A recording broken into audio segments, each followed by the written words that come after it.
Hey everybody, in this video I'm going to go ahead and show you how to use Appebuilder and use the function. So let's go ahead and hop right into it. So this is the app that I'm going to be using as the example, and this is going to be a barbershop app that I'm going to be building. So this is a home page. You can see with this template there's already different features. I'm going to delete a few just to show you that you could delete what is already there. You could come through and actually change each section. All you have to do is just click on the actual app itself, the phone, and you could actually navigate the systems that you want to go to through the app. And so you could actually come in here, you could just simply change the text, you could go to formats, you could go to headings, and again change the style, and you could see that it makes the changes automatically. You could scroll down and essentially click on each person.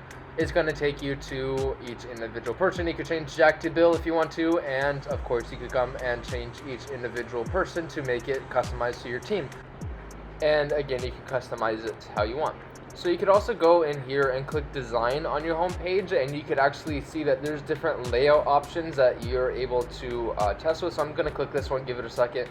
So you can come down and see that I like this a lot more, but I'm going to click on the different ones, and you could see that you're able to change the layout of the home page just simply by changing a few of these options for the layout style. So you could have it be a list, you could have it be essentially this design. I think I'm going to use the first design that just looks a little bit cleaner.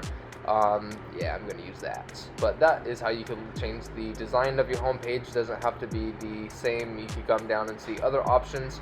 You can come in and click analytics, security, and then also your content is where you could come through and change each individual section. You could add more features to your home page if you wanted to, just by clicking add feature.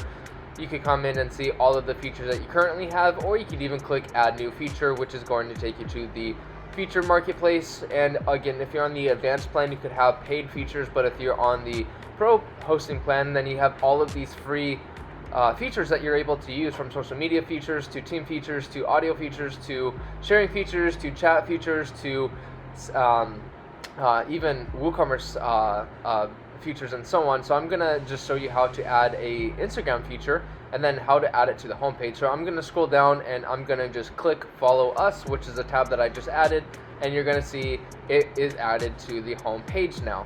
I'm gonna click follow us one more time, and in the top where that Instagram icon is, a little bit of an old school icon, but we have a stock library that you could use, and you could come in here and actually just click. I'm gonna put hair because it's a hairdresser app that we're building, and so I would just put in my Instagram, hit validate, and it would connect to my Instagram handle, and you could see that we now have follow us added to the home page, and it will take them to the Instagram. That simple.